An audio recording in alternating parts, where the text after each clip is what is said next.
The state we're in the moment powerfully impacts the meaning that we associate to something or that we assign to something. So one way to change what things mean to you is just change your darn state. Is that true? I mean, if you're feeling great, do things just kind of bounce off you that normally if you're feeling upset? Would you change the way you look at them probably, change the way you feel about it? You bet. So we need to really still manage our state. And we talked about that a great deal last session. I want to make sure that that's part of your life's work. Because your life's work is really learning how to live in a way where you spend most of your time enjoying yourself, very little time in pain. Most of your time in pleasure, very little pain. And living your life hopefully in a way where not only do you feel good all the time, but the people around you feel good just by being around you. That because they're around you, they feel a lot less pain and a ton of pleasure. See, that's my idea of success. Success is when you've learned to live your life in a way where you experience tons of pleasure every day and almost no pain. And simultaneously, where the way you live also causes the people around you to experience very little pain and tons of pleasure. Then you know you're really successful. Because if you feel good and nobody else does, you're a failure. Now, that doesn't mean you go around trying to make everybody feel good. Some people have an investment in feeling bad because they think feeling bad equals feeling good. Are there people that believe that, yes or no? Yeah, because they think if I feel bad, then people will notice me or they'll love me more, or they'll help me more, or I'll get more attention, which means feeling good. People have weird crap they work inside their head about how to get to feeling good. Some people think I'm gonna feel good when I make $1 billion. Some people are like, when I have this, this, and this, when I get married, have these many children, this and this, then I'll feel good. Some people have, well, I'll feel good if I feel bad, because then people notice me and make me feel good. Or you could just like choose to feel good. Which one do you think might be a more intelligent approach? Because who's in control there? You are. You don't have to worry about the environment. By the way, when you're feeling good, it tends to make you want to feel even better. It makes you share good feelings with other people, which makes them feel good, which makes them reciprocate usually. Not always, but usually. Kind of nice. So the bottom line is we got to manage our state still. And as a reminder, as far as that's concerned, changing state means change the meaning. And the way you can do it is either by changing your what? Anybody remember from last session? Change your what? Change your what? Change your physiology. Physiology, again, means the way you move, the way you breathe, your facial expressions, your gestures. The way you use your body determines the way you feel. You got to remember that for the rest of your life. If you're not feeling the way you want to feel, first thing you do is just change the way you're moving. Emotion is created by what? Motion. Emotion is created by motion. You have 50 muscles in your face. A slight change in any of these muscles will radically change the way you feel. Remember we did this last time, I think. What I'd like you to do right now, real quick, is create some tension in your body, some tension, then put a big, huge smile on your face while you're doing it and notice how it feels. How many feel somewhat excited when you feel this? Let me see your hands. You know why? Excitement has tension in it. The only difference is you send a different biochemistry into your body. You fire off different biochemicals when you make a smile. Physically, it changes. You want to get depressed? What do? Drop your shoulders, look down, breathe shallow, drool. Right? Change the way you move. Some people have limited emotions because they have limited motion. They're trying to express their feelings and they go, I have something important I want to share with you. Hear me. Feel me. I am man. Feel this? Versus, listen to me. Come on, let's make this happen. Let's do this. Do you understand what I'm talking about here? The more emotion you have, the more emotion you have. And there's certain emotions you're not feeling because you're not making certain movements happen in your face. You want to change that. You want to go for more. See, did I mention to you last time, did we talk about how certain people live together for a long time begin to look like each other? Did I mention that? You remember why? Because in order to be in rapport, we like people who are like us. So we mirror back similar facial expressions. We do it enough, and we literally mold our muscles to be in that way. We use those kinds of emotions on an ongoing basis. A lot of people look like their dog. I don't have the explanation for that one. I don't know if they're mirroring in that case, right? They're trying to pick somebody like it, right? But see, the thing we got to realize is we got to control our physiology. So throughout this day, as last time, I want you to remember to live at level 10. You remember what that means? Living at level 10 means what you got to do is ask yourself on a scale from 0 to 10, where's my level of energy? 0 is dead, 10 is unstoppable. Which level is going to allow you to get more out of this weekend? Which one? 10, without a doubt. If nothing else happens from you coming to these fortune programs, but every time you get here, you demand from yourself for 4 days to live at level 10. You think you might develop a little stronger emotional muscle, yes or no? And pretty soon what used to be hard to do, like demanding 10, is the way you live. It's easy. It's like you can live that way easy, no problem. And now you go home and you live at that level. Does that impact your patience, yes or no? Does that impact each other in the office, yes or no? Does it impact your home life? Does that impact those ecstasy ideas we had about the relationship at home? Yes. See, if you're level 10 every time with your personal relationship, would that enhance it, yes or no? So how do you determine whether you're at 10 or not? You decide to go there, and the way you decide to go there is you got to ask yourself on a regular basis, where am I? See, I found the more you measure something, the better it gets. But if you don't measure it, you're not going to do well. If you set a goal on New Year's Eve, and then you check next New Year's, you're in trouble. Because you had one correction. It was at the end of the year, it was too late. Once a month, you got a better chance. Once a week, you can really have it. Once a day, you won't have a bad year, you won't have a bad month, you wish it was a bad day. The more we measure, the better we get. So what we've got to do is ask ourselves, where are we on a scale from 0 to 10? Where are you right now on a scale from 0 to 10? Sit right now like you would if you were at level 10. Okay, that's clear, you weren't at 10 then, isn't it? Come on, sit the way you'd be at level 10. I mean, absolutely, totally energized, excited, having fun, being outrageous and playful. Sit the way you'd be sitting right now if you're at level 10. Come on. And oh, you're not at 10, come on. Come on, this is not 10. Let me see 10 here. Come on, even more energy, come on. And most of you would probably have to make some noise or do something with your body to get to level 10. Come on, wake your body up. Come on, come on, come on, come on, come on. Come on, wake your body up, come on. Come on. Come on. Now, this is level 10. Now, go to level 2.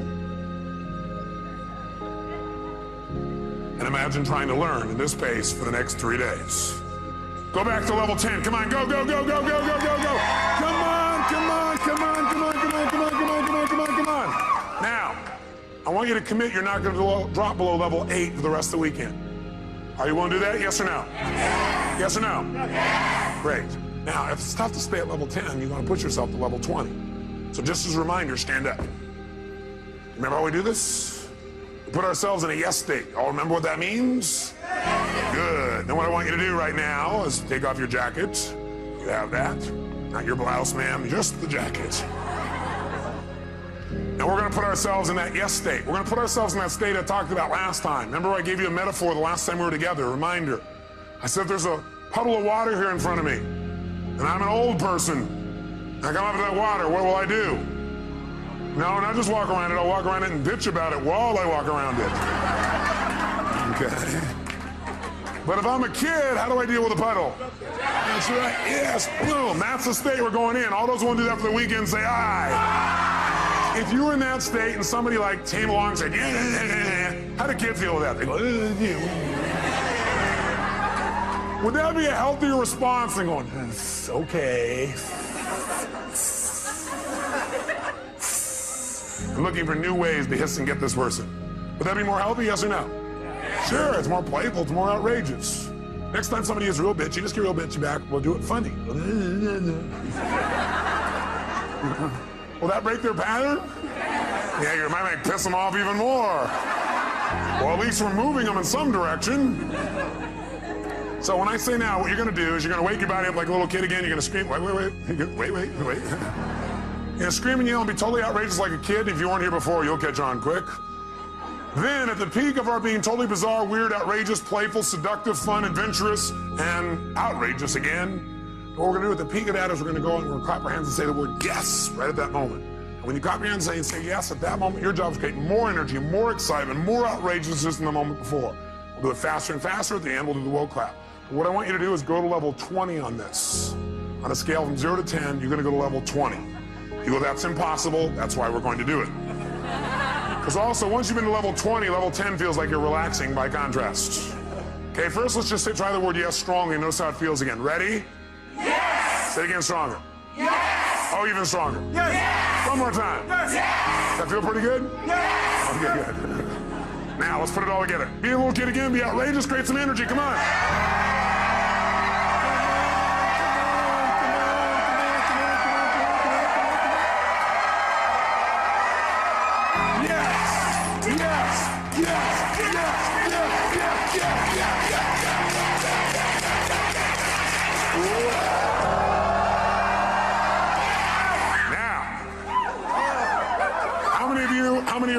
level 3. Now, some of you heard for the first time going, what have I gotten myself into? It's a cult. It's the yes cult.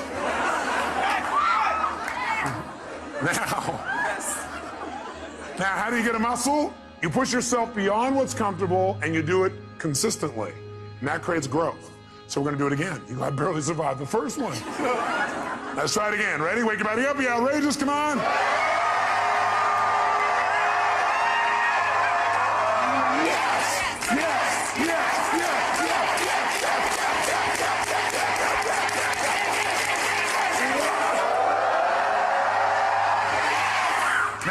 In this state, if somebody had some petty upset with you, could you handle it? Great. Then get a bouncing hug from the person next to you and grab a seat.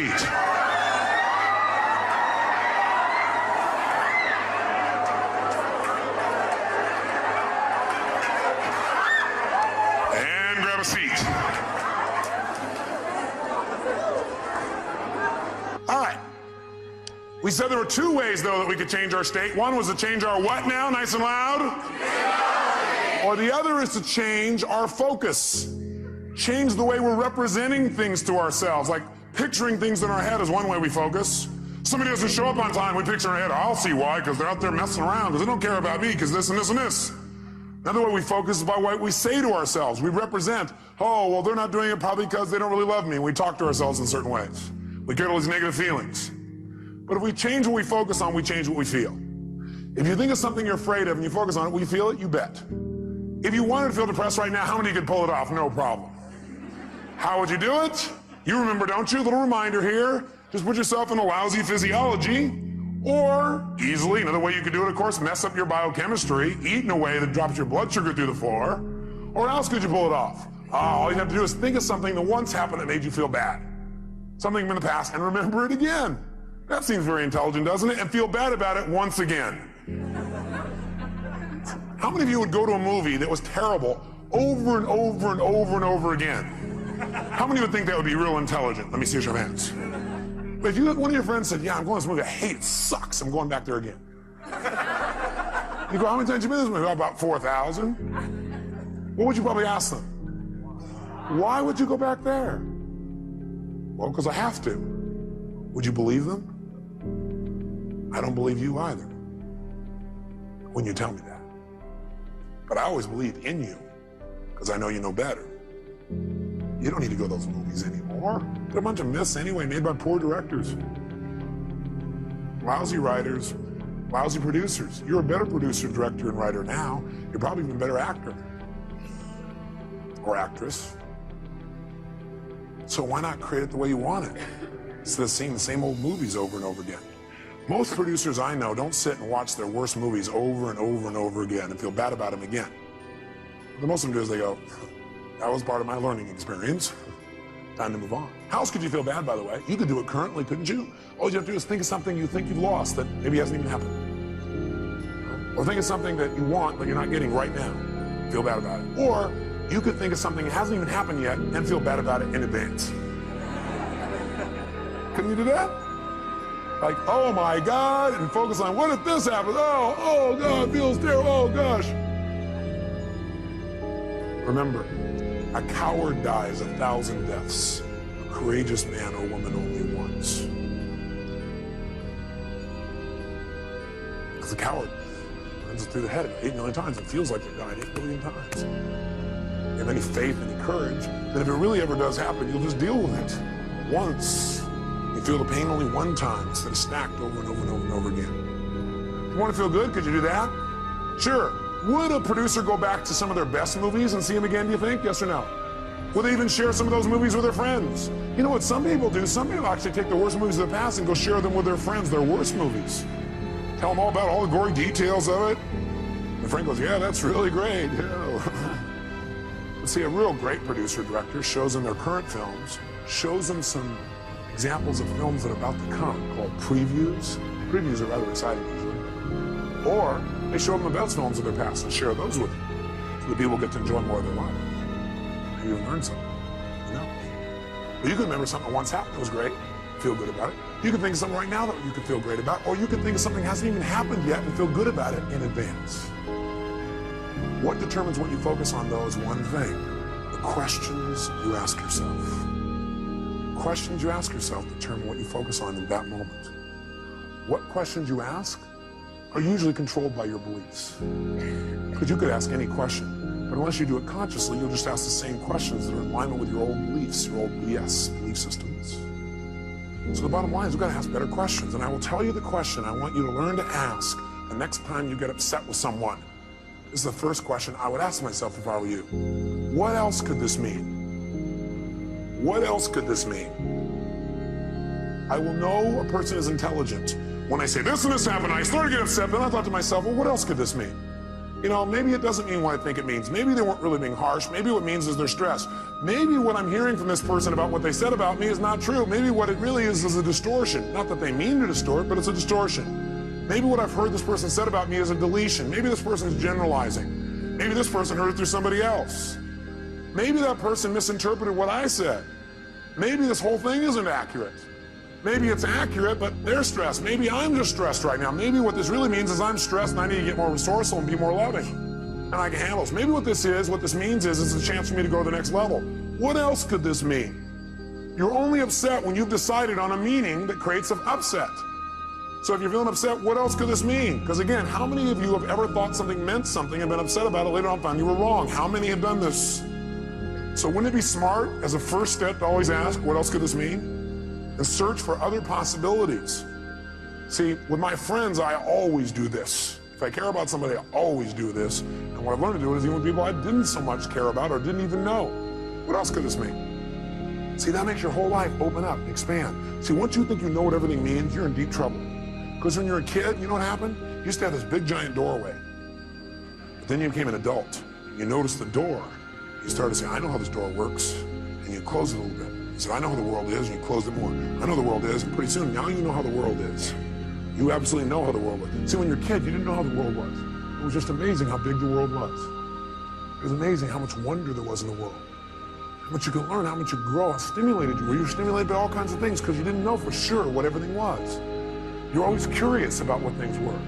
But as an adult, you now know what everything is. And if it doesn't fit in there, it's wrong.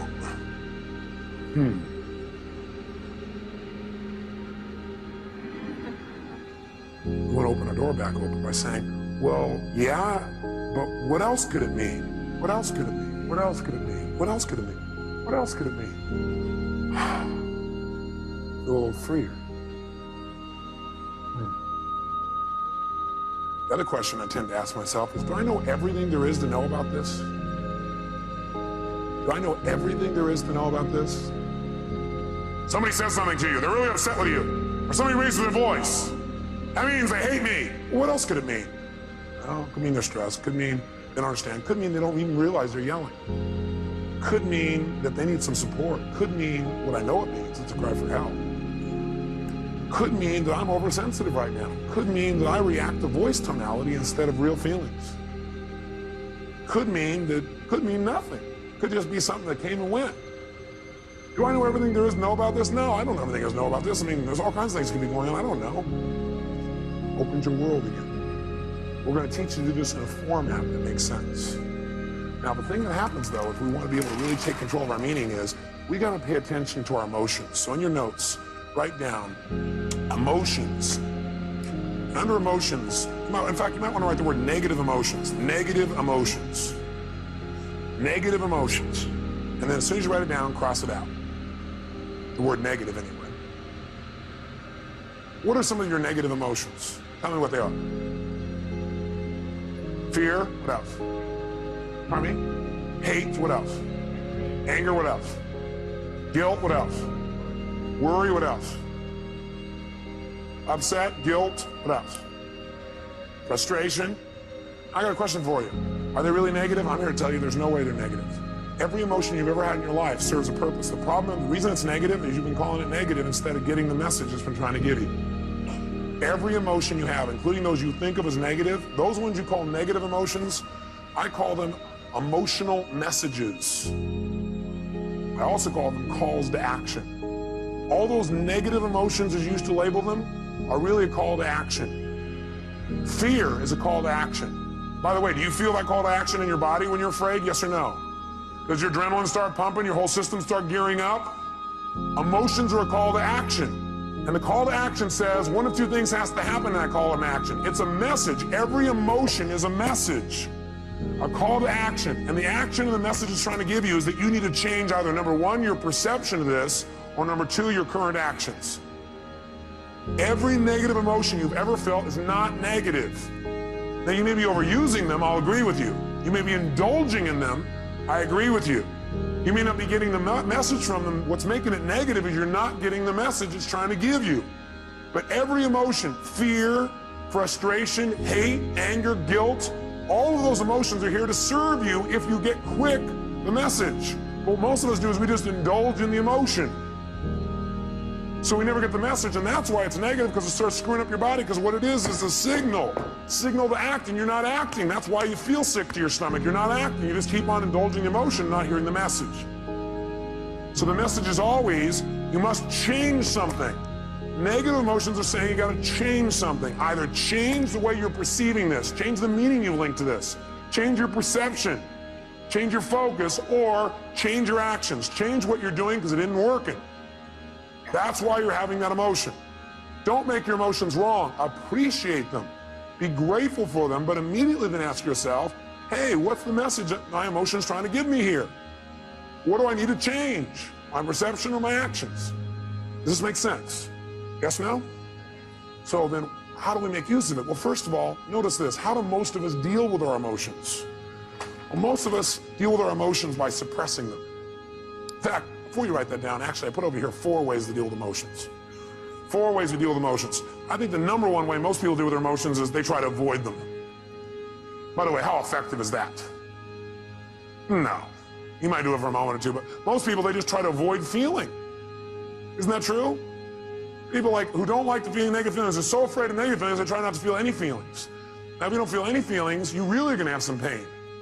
Because that's what life is for.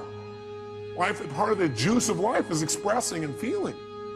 But sometimes people have had so much pain, they say, I don't want to feel anything. It never works, because eventually it comes out anyway. And then you feel bad about never having felt bad. You feel bad about the fact you didn't feel good. You have a sense of loss because you didn't feel things. Second way people try and deal with their emotions is they endure them. They're going to grunt it out. I'm going to endure these. I'm going to make it through this. I'll hang on to this. And again, this doesn't work. Now, they may try and disassociate after a while here again, or they may try and suppress the emotion. I'll just endure it. I'll just keep pushing it down, and I'll make it through it. I'll just endure it. That doesn't make it better either. Third way, what some people do, I don't know if you've ever seen this happen. I'm sure you've never done this. People compete to see who feels the worst. Some people do is they keep track of their emotions so they can share them with other people and compete. So somebody says, oh man, I feel like hell. Oh, you feel like hell. Let me tell you how I feel. You think you got a problem. Let me tell you my problem. You think you got the biggest problem. Check out my problem. It stands out to here. And people sit there and try and argue about who's got the worst problem. Right? Or the fourth thing that I don't have up there that I'd say, the fourth thing that people do is try and share their pain. Share their problem. They think, oh, I can get rid of my emotion by sharing it with others. So they try and get other people to feel bad too. That way we'll be friends. We can share in the pain together. We must love each other. Are these very intelligent ways to deal with your emotions, yes or no? No, you don't want to avoid them. You don't want to endure them. You don't want to compete for who's got the biggest and worst emotion. Try and make yours worse than somebody else's. You don't want to share them. Make them feel bad too. What a friend you are. Instead, what you want to do is step 5. Learn from them and utilize them. You want to learn from them and utilize them. Now, in order to learn from them and utilize them, in order to change an emotion, we have to change what something what's to us. Starts with an M. We have to change what something what? Means to us. When we change what something means, we transform our emotion. We have a transformation. Does that make sense? In other words, if I'm feeling really upset about something, I'm angry, angry, angry. Do I have to communicate that to get off my anger? No, not necessarily. I'm angry because of the meaning I linked up. What if I change what it means in my head and I realize, hey, that's not what it means? Then will I feel angry, yes or no? Yes or no? If I'm really angry about something, I'm angry because of what I've linked up to it. I'm saying, well, I'm angry because they did that and that means this. But if I really analyze it and I look at it for a while and I go, God, that's a bunch of crap. It doesn't really mean that. Then I transform my feeling. Do I now have to go to that person and say, what you did made me angry? Yes or no? Yes or no? No, because I don't have that feeling. I truly don't have it. I'm not suppressing it. I've transformed it. Suppression, however, is when you keep the same meaning, that you keep the same meaning. You're upset about something and you keep the same meaning. You don't change the meaning. All you try and do is stuff the emotion. You try to pretend it's not there. That's suppression. So if you keep the same negative emotion, you don't change how you feel about it, you just try and pretend it's not there. That's suppression, and that's when you get in trouble. So our goal is not just to take things and not suppress them and just express whatever we feel, because if you just go express whatever you feel and you don't think it out, are you going to always communicate well, yes or no? No, in fact, you may say things later on you'll regret in the heat of the moment because you were in state. So what you first want to do is see if you can transform it, honestly and sincerely, and if you can't, then your goal is to get someone to help you to transform it. Go to the source and get the source to help you to transform this. So you know what? I felt this way about this. I made up this bizarre meaning. I know it's not true because I know who you really are. But this is the kind of crap I did in my head. Can you help me? I need to change this. Can you give me some more information or some feedback or help me to clarify this thing? I kind of screwed this up in my brain because I know that's not what you meant. That's what I did inside my head. Can you help me out? Is that different than? You know something? The other day when you did this, I felt this, which, by the way, implies what they did made you feel something. Is that true, yes or no? Does anybody do anything and make you feel something, yes or no? Yes or no? Absolutely not.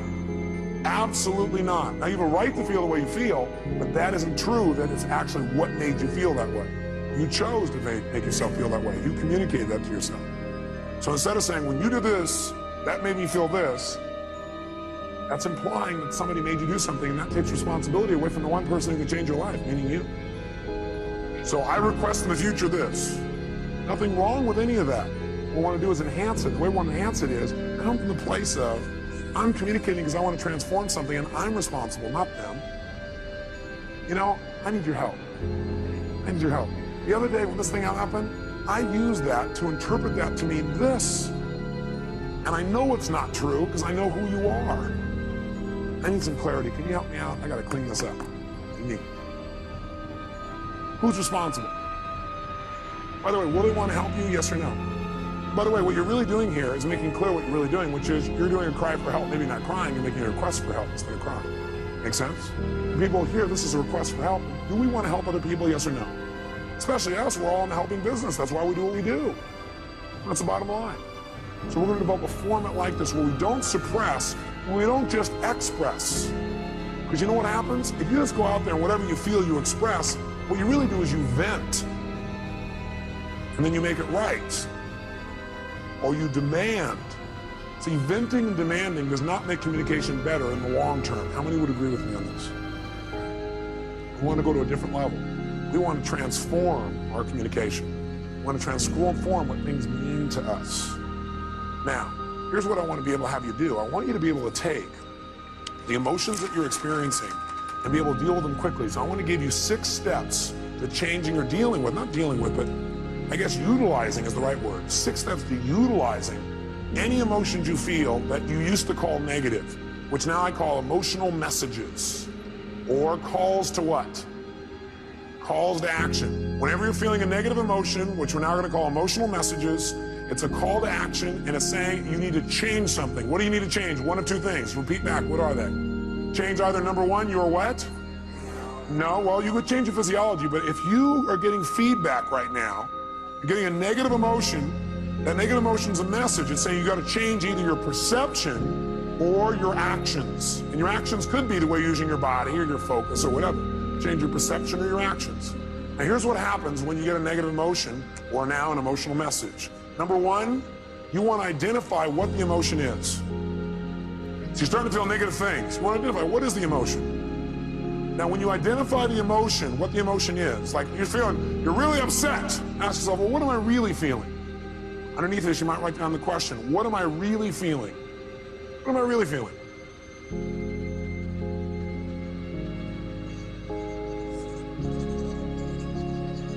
So when you say, I'm upset, you might say, what am I really feeling? And what might your answer be when you say, what am I really feeling? I'm upset with this person. What am I really feeling? I might be feeling hurt. Does that change how you feel in that moment as you identify that? Yes or no? Yes. And when you say, what am I really feeling? You might put a little note in your notes. Use some TV. Use some TV when you come up with your label. Transformational what? Vocabulary. So instead of saying, I'm destroyed, I'm devastated, I'm humiliated, you might say, I'm feeling a little bit hurt. Use TV and use what I call softeners. Softeners are the words like a little bit. So softeners and TV. Here's the second key. Once you've identified what it is, and by the way, usually it's going to be, I have a sense of hurt or a sense of loss. Almost all emotions will probably come down to that in most cases. Is that true? In most cases, not all. Second thing you do, acknowledge and appreciate the message it has for you. Don't deny your emotions. Don't avoid your emotions. Don't suppress your emotions. Don't make them wrong. Don't share them. Start by identifying what they really are and then acknowledge and appreciate the message it has for you. In other words, acknowledge, hey, this is a real emotion. I'm glad I'm having it. It's going to have a great message for me. Then go to step 3. Get incredibly curious. Get incredibly curious as to what it has to offer you, as to what the message is. Get incredibly curious as to what the message is. Underneath this one, number 3, as you get incredibly curious as to what the message is, write down the question. What is the real message this emotion is giving me? What is the real message this emotion is trying to give me? What is the real message this emotion is trying to give me? I'll offer you some ways to do this. Let's do all 6 of those so you know where we're going. Step 4. Okay, the question on 3, some of you are still there. Question number 3 is, what is the message this emotion is trying to give me? What's the real message? Number 4, get yourself to feel reassured that you can deal with this emotion. Get yourself to feel reassured that you can deal with this emotion. See, a lot of times the stress is, oh my God, how am I going to deal with this? So get yourself reassured you can deal with emotion. And the way you do that is, remember a time when you've dealt with this emotion successfully in the past. Remember a time when you've dealt with this emotion successfully in the past. So if all of a sudden you start to feel depressed, that's a pretty negative feeling. I, first of all, would not call it depression. I'd say a little bit down. But the first thing you do is you go, okay, I'm feeling this terrible feeling. I start to feel depressed. Well, what am I really feeling? Well, I'm really just feeling a little bit down. Okay, great. You know what? That's great. I appreciate it. That's a message. I need to get curious. What is that message? What's the message this thing's trying to give me? And what depression's message usually is, by the way, is you need to reset your priorities. That you don't feel like you're in control. That you got too many things going at once. You feel out of control when you're depressed. So what you have to do is set some priorities and go do the first one on your list. That's what the message is telling you. You feel out of control. The way to get in control, reset your priorities and go do one thing and complete it. The minute you do, your self-esteem will go right back up. So that's the message. So what's the message it's offering me? And by the way, I'm going to teach you the 9 most powerful emotions that you probably experience, what their messages are. So you won't have to wonder about this. You'll know what they are. Step 4, get yourself to feel reassured by remembering times when you dealt with this in the past. Have you ever felt a little bit down before, or what you used to call depressed? How many have ever felt that way in the past? Let me see your hands. How many have dealt with it? Let me see your hands. Great. If you remember that, 2 things happen. You're going to feel reassured you can deal with it, plus you're going to remember how you did it, which means you can use what you did in the past to change it right now. Why wait? Most of us forget the best parts of our past, which is how we dealt with things and turned them around. We just remember the negative feelings. That's kind of weird. Maybe we need to manage our memories better. Remember the things that have resources for us and forget the things that don't. Number 5, get certain that you can handle anything like this in the future. Get certain. Not only can you deal with the emotion you have right now, but what you should do is use this as an opportunity to be certain for yourself. Get yourself certain. If it ever happens in the future, I'll handle this emotion quicker and easier. Get certain that you can handle anything like this in the future by rehearsing yourself dealing with it in the future. In other words, think of a time in the future where this depression could have come up and see yourself, feel yourself rehearsing again. Use this as a tool of empowerment. So you remember a time when you were depressed before, you were a little bit down, you turned it around. It took you a little while, but you turned it around. You remember what you did. Oh, I dealt with this before, I can deal with it again. And then you say, let me take this opportunity to get certain that I can handle this if it ever came up in the future. And the way I'm going to do that, I'm going to sit down right now and I'm going to think of, okay, what kind of things might happen in the future? I might get depressed. Well, I might expect something didn't work, feel bad about it. Let me think of a time like that. Okay, let me see myself, hear myself, feel myself deal with it. You see, hear, and feel yourself dealing with it easily. And you do this 2, 3, or 4 times. If you keep doing it 2, 3, or 4 times, then in the future when it comes up, guess what your brain will do? Your brain will go, oh, I can handle this. I'm already prepared. How many are following the logic of this? Let me see your hands. Okay? So get certain you can deal with it in the future by rehearsing. And by the way, remember this. You might want to put this in your notes. Your brain cannot tell the difference between something you vividly imagine and something you actually experience. Your brain cannot tell the difference between something you vividly imagine, where you see it, you hear it, you feel it, you taste it, you touch it, you smell it in your mind, and something that actually occurs. If you doubt this, have you ever had a dream that was so real, you had every physical response to it? How many have had a dream like that? Okay? You can have a dream anytime you want, even while you're awake. All you have to do is rehearse something in your mind enough times, vividly enough, and it's real. If you over and over again rehearse yourself dealing with emotion easily, then it's real. Next time it comes up, you've already got the programming. You already have the resources to turn it around in a heartbeat. Then this emotional message, it's dealt with for the future, not just for today. And the 6th step, take action and change your life. Whatever the message is, take the action that you need to take and change your life. Do something. Doing something always will change how you feel. You feel bad because you're not doing anything. And by the way, you'll continue to feel bad until you do something to change. So if you do anything, it'll improve you and move you in the direction you want to go. So let's take another example. What's another negative emotion you feel? Let's hear an example of one you felt recently. Somebody raise your hand. Rejection. So what's the first step when you think you're feeling rejection? What's step number 1? Come on, guys, what is it? Identify it. Specifically, identify what the emotion really is. Let's call it that. Identify what the emotion really is.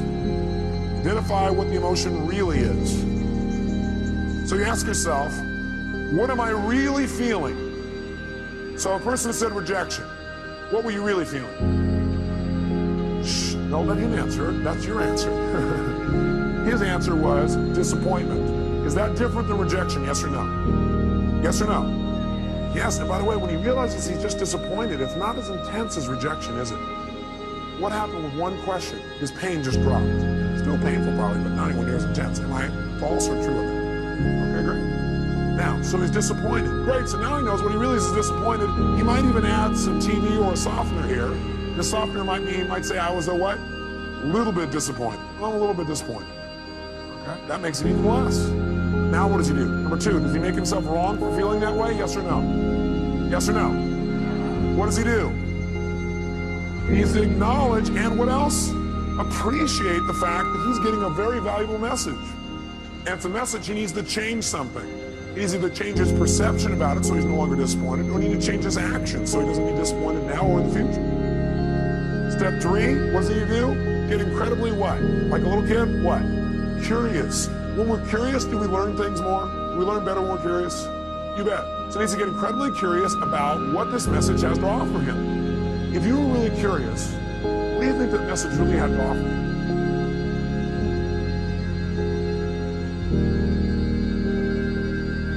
Perhaps this was just an unmet expectation that was taking place up here and it wasn't even reality. What's happening to his level of emotional intensity right now? How many see that it's dropping? Can you see that? Okay, it's dropping right now. Well, great. Can you remember a time? Next step is get himself re-what?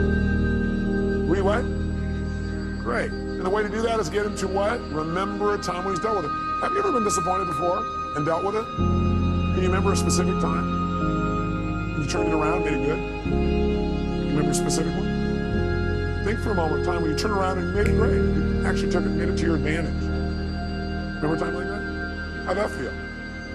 So you know how to deal with this, don't you? Well, I got a question for you. What did you do back then to change it? He redefined the terms he was going to use. He changed his perception or his rules. Right, how'd that feel when you resolved it? So great, so when he goes to reassure this, two things happen in the reassurance. One is, he sees he can deal with it, he sees and feels he can deal with this easily. And number two, he sees how. And number three, he remembers how good it feels to relieve himself from feeling. So he remembers how good it feels to get rid of it. Which, by the way, makes him want to get rid of it right now. What's the last two steps? Step number 5. What do we want to make sure? We want to make sure he doesn't just not feel bad about it anymore now, but we want to make sure his future's better. We want to get him what? Get what? Certain that he can handle this in the future. So he probably feels pretty certain right now, but you know what I'd like you to do? I'd like you to think some other area in your life where possibly in life you could have gotten disappointed in the future. Some kind of thing that might come up. Can you think of something that could come up and do that? Look, he's already knows.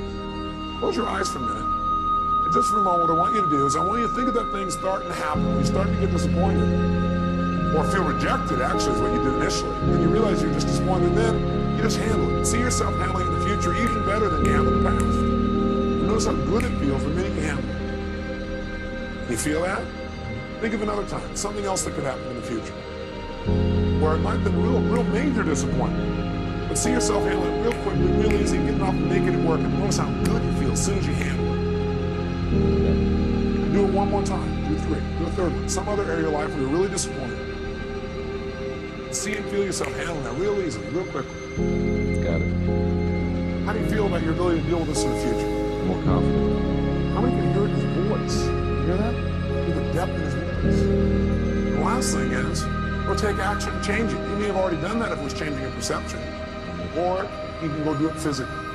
How many follow the system? Okay, we're going to do one more. I need a volunteer up here so everybody can see this person. Because if you would have saw his face, it's going to change. Somebody who's had an emotion that you really, recently had bugged you, created some negative feeling for you. Somebody's got one of those. Oh, nobody in the whole room. I don't want to be out there. I don't know what he'll do. Boy, all this people here are pointing to this guy here. Is that your staff pointing at you, Dr. Bob? Dr. Bob, give him a hand. Yes, indeed.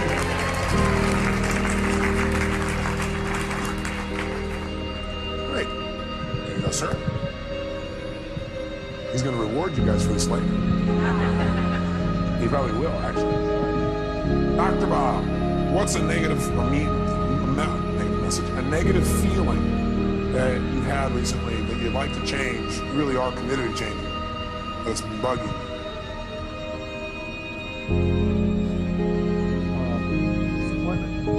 Disappointment and rejection. Well, it seems a lot of that's going around. It's catching on. It's the rejection virus. People are spreading it. Okay, well, which one would you like to deal with?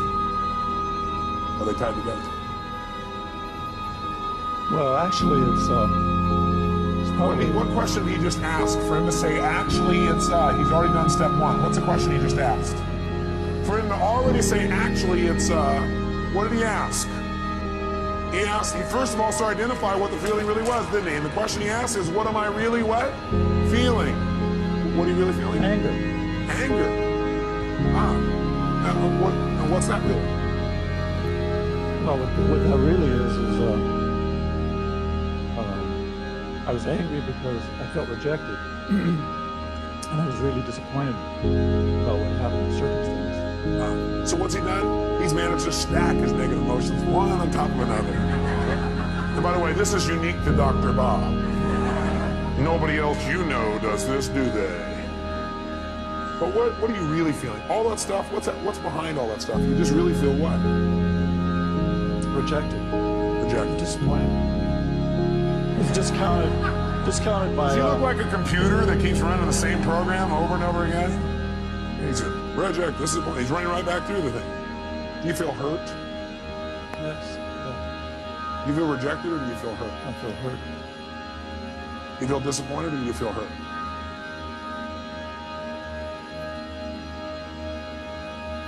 Or do you feel a sense of loss? A sense of loss. Do you feel rejected or do you feel a sense of loss? Sense of loss. Do you feel angry or do you feel a sense of loss? Sense of loss. Do you feel hurt or do you feel a sense of loss? Loss. What does it always come down to? And we can call it whatever we want. Okay? So he's identified it. So, next question is, what do we want him to do? Should he feel bad about having those feelings, yes or no? No, you know what? These are valuable messages that are coming to you. They really, truly are. But what you should feel bad about is indulging in them and not using them. Not learning. You want to feel bad, you don't learn anything. Then feel bad. And then get tired of feeling bad and just decide to learn something. Because you learn something as soon as you ask, what can I learn from this, right? So right now, instead of making them wrong, what I want you to do for a moment is really appreciate those emotions. Acknowledge the fact those emotions have a valuable message. And then immediately get what? Like a kid, get what? Curious. Get curious for a second as what those messages really are. What can you really learn from that? What is that message really offering you? In other words, let's go back up to the first one you said, rejection. By being rejected or disappointed, what is that motion of rejection trying to tell you?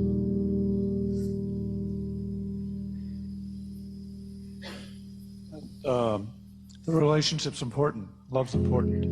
It's telling him that relationship's important, that love is really important to him. Is that a valuable message? Yeah. What was that disappointed in telling you? What was the message it was trying to tell you?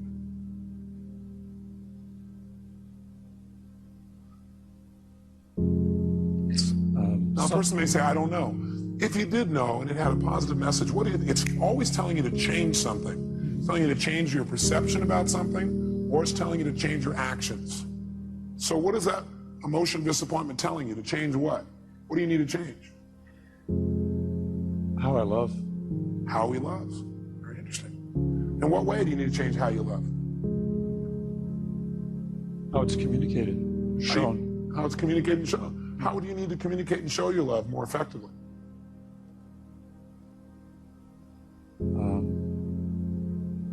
I'm curious. Is that better than feeling rejected, disappointed, and lost? Yes or no? Yes. Is this a powerful transformation in this man? Yes or no? Yes. Okay, good. So stay curious, because that's it. Instead of going, oh, I don't know the answer. We don't know the answer, and you're a little kid. What do? You get even more what? If you don't know the answer, don't go, oh, God, I don't know the answer, but at that time, I don't know how it feels. Instead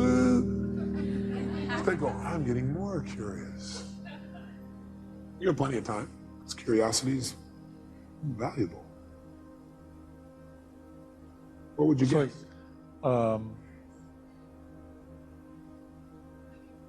Need to be more I'm confused. Good. Confused means you're about to make a change. Is that true? See, when you know what things mean, you'll just keep doing it the way you've always done it. He was not confused when he went, I'm disappointed, I'm rejected, I'm frustrated. In fact, he kept doing it over and over again because he was not confused. He knew exactly how to do that. Now he's confused. His little brain's going, this little computer program's not working the same way. So, So the question always help him out with is, what do you need to change in order to no longer feel this? You need to change your perception or your actions or both. And what do you need to change about your perceptions? What do you need to change about your actions? You might want to write that down. Go ahead. So my actions should be different. I mean, if what I did didn't work, I need to try something else. That's right. So I need to communicate that differently, behave differently. Okay. And how many hear what he just said? Do you understand what he said? He said what it's saying is, the way I communicated, the fact I got rejected is a message that love's really important to me, and that I need to change the way I'm communicating so I get what I want. Because obviously it didn't work, so I got to change my approach. Is that true? Is that different than I'm not worthwhile as a meaning, or they don't love me as a meaning? Yes or no? Huge difference in how he feels. Have you ever felt rejected or disappointed in the past and dealt with it really powerfully or really effectively? Yes. You remember a specific time? Yes. Okay, go back to that time and remember how you dealt with it and how you turned it around and made it something positive. Okay. How'd that feel, first of all? Great. A sense of accomplishment. Yeah, that's right. And how did you do it? I took action.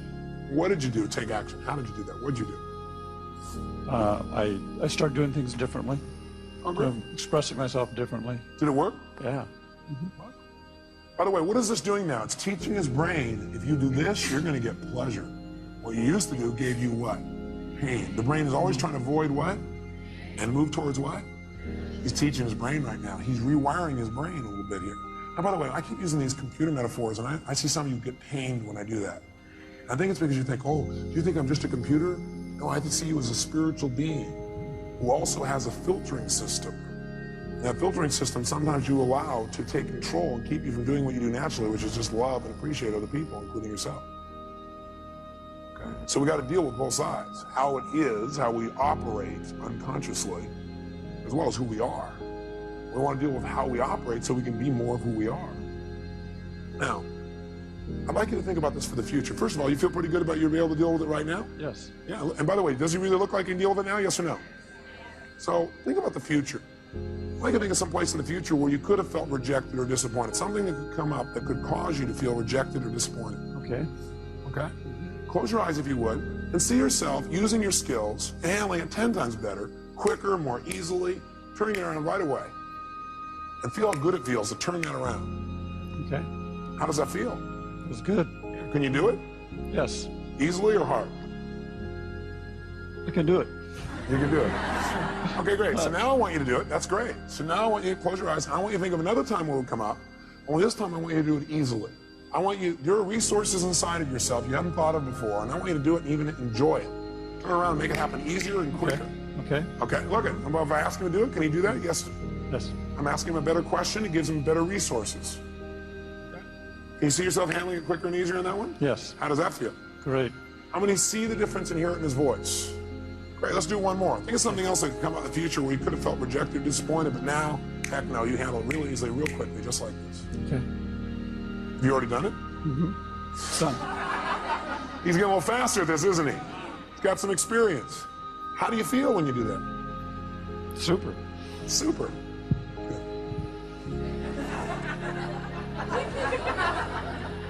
Look at his face. Now, if someone were to say, I'm going to reject you now. Thank you very much. Give him a hand. Thank you very much.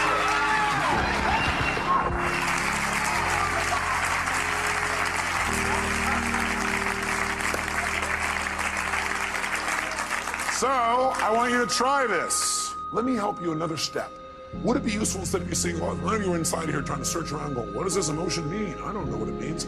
Let me give you 9 emotions and what they usually mean. Okay, would that be helpful? Great, sit up in your chair with some energy then. Put yourself in a peak state. And let's take a look at what 9 of these emotions, or 8 or 7, or whatever I put up here are. Number 1, fear. So if you're feeling fear, what does that mean usually? What's the message? The message always is that you need to change something. Is that true, yes or no? So every negative emotion means I've got to what? I've got to what? Change something. Either my perception or what I'm doing. Fear means that you got to prepare for something. You're afraid because your brain's saying message is prepare. Change what you're doing and get more prepared. Prepare for something that's going to happen so you're better prepared for it physically. Now sometimes we just indulge in the emotion and we stay in the fear and we really aren't prepared. For example, let's say you're going to get up to speak in front of a group and you're prepared, but you still have fear. It's because you got the message, you did the work, but you didn't shut the emotion off and say, you know, I am prepared. No reason to be afraid anymore. I'm ready. I'm ready. You never told your brain, it's okay. You don't have to give me the message anymore. I've done my work. Okay? So it's saying you need to prepare for something. Maybe it's a physical challenge. Maybe it's preparing for some loss that may be coming up. Something's about to come up and you need to be prepared for it. Okay? Just get prepared. But once you get prepared, get off it. Let your brain know, okay, I am prepared. Move on. Focus on what you want now. What's hurt? Hurt usually is telling you an expectation you have has not been met. Just telling you, hey, you have this expectation, it's not met. So what should you do when you have an expectation that's not met? You should focus on what you do want now. Write down your notes. Focus on what you do want now. Don't keep focusing on why you're disappointed, or how somebody disappointed you, or how you feel so hurt by them. Okay? An expectation wasn't met, and you need to change your approach. Focus on it. Or it means you need to change your communication. Hurt means you expected someone to treat you a certain way, and they didn't treat you that way. So you need to change your communication. You need to come to them and say, you know, I need your help. You know, when you communicate that way, in the past, I've interpreted that to mean you didn't care. I know you care, because I know how much you love me, and I love you. But, you know, could you help me out this way? What does it really mean to you when you do that? And then listen. Say, in the future, I really appreciate it if you do it this way instead. Would that work for you? Would you be willing to do that? Okay, great, fantastic. It's a message that says you got to communicate your needs better if you're feeling hurt. Hurt means I need to communicate my needs better. Or hurt also means I need to meet someone else's needs. So you feel hurt because you didn't meet their needs. That's why they didn't meet yours. Either you're not meeting their needs or you're not communicating how to have your needs be met. Or you have an expectation, you need to move on. This is not going to work out, so focus on what will. Third, anger. Anger is a message that says you have a major rule that's been violated. When you're angry, you have a rule that's been violated. We all have rules about how things must be and how they should be. And boy, some rules, if somebody violates some of our rules, man, we really get angry, don't we? By the way, you may also be angry because you violated your own rules. Is that true? Yeah, you're not doing what you believe you must do, and you get angry with yourself. Sometimes we get angry with ourselves, we spread that out towards somebody else, find somebody to lay blame on. 4, frustration. Frustration is a message that what you're doing isn't working, and that you need to what? Change. You're frustrated means you still can succeed, but you got to change. You're frustrated, says, God, something's here and you know you could succeed, and you're frustrated because what you're doing isn't working. Change and you can still get what you want. Flex. Disappointment. Disappointment's a message, again, you expected something to happen, it's not going to. So immediately focus on what you want now. Focus on what you want now. It's a message that you have to get off it. You need to let go of something and move on and focus on what you want now. Guilt. Guilt is a powerful emotion if it's not abused and overused and indulged in. Any of these emotions are lousy if you indulge in them. Would you agree with me on that? Sit there and indulge in your fear and your hurt and your anger. Indulging means you keep focusing on the feeling instead of getting the message and moving on and learning. Guilt, though, can be valuable. It's telling you you have violated one of your own standards, and you need to do something immediately to be certain you won't do this again. You're having that pain of guilt because your brain is saying you just violated one of your most important standards of your life. You violated one of your own values, and you're going to keep getting this pain until you make yourself certain you're not going to do this again. You know what some people do? They just keep going back and feeling guilty about what they did in the past. The message is saying, get clear you broke your own rules and commit no matter what, you're not going to do it again. Make it clear, be certain you're not going to do it again, and your guilt will go away like that. Because that's the purpose of guilt, to make sure you don't violate your standards and make sure you do it well in the future. Could your standards be unreasonable? You bet. There's a woman in this room I heard about it was feeling guilty because last night she came here and she wasn't with her kids on Halloween. Oh my God, can you believe that? Let's all look at that person. I don't know where they are. Let's pretend we can see them and give them dirty looks. How dare you? Why would turn the person in? How dare you? And you know something's funny? We all have rules. Are rules always fair, yes or no? No, sometimes we have totally unreasonable rules. Like in order to be successful, we have to change the entire world tomorrow, have everybody be happy all the time, have everybody love us at every moment, have our kids be thrilled, make $8 billion a year, right? It'd be pretty hard to meet that rule. So sometimes the feedback you're getting about frustration or disappointment is, sometimes it's saying, you got totally unfair rules for yourself. Sometimes when you're angry, you may be saying, your rules are too stringent for other people. Maybe you need to remember about those people with quintuplets. Have a few less rules. You have a lot less anger. Does that make sense? 7, if you feel overwhelmed, helpless, or depressed. Overwhelmed, helpless, or depressed, that's a message. And the message that your brain is giving you is you're overchunked. What people usually say is, oh man, there's too much, I gotta change everything in my life. You can't change everything in your life at one time. Do it a step at a time. Where do you start? Where you are. Sit down and reprioritize. Overwhelmed or depressed says, sit down and prioritize. That is, just write a list of what's most important for you to do. What could you do right away to start feeling better? What could I do right away to start feeling better? What could I do to take control right away? It won't solve it all. What could you do? Make a list in order. And then go do the first one. Take action. This is saying, overwhelmed is saying, you got to stop trying to do everything at once. You need to make a list of what you need to do and do one thing well. As soon as you do that one thing well, you'll feel like you're in control of your life. You keep one commitment to yourself, and all of a sudden you feel good again. You start feeling like you're in control. You don't feel depressed anymore. How many buy this theory? I'll tell you, if you do it, it'll work. Feeling alone. All that is a message that you need to connect with people. You need to change the way you're doing it. Right now, you're perceiving you're alone. Change what your perception is. You need to change your action. Go out and meet somebody. Go out and talk to somebody. Go out and initiate. Go out and be more loving. So if you're feeling alone, it means, hey, go out. It means you need to connect with another human being. And 9, if you feel inadequate, that's a message that you need to change your standards because you're being unfair to yourself. Or get committed in mastering this area. Change your standards. Some people they feel inadequate unless they're perfect at something the day they start it. How many were great the first day that you ever tried to tie your shoes? Nah. How many of you are confident in tying your shoes now? Can I see your hands? How many are real confident? No. How many feel like, man, you can flat out tie your shoes, no problem? Let me see if hands here. No problem. Why? That's right, because you do it all the time. So you do anything you do over and over again, you get good at. If you're feeling inadequate, and maybe because your standard is you're trying to be perfect the first time. You're not going to be perfect the first time. How dumb. Okay? Does this list help you? Yes or no? Great.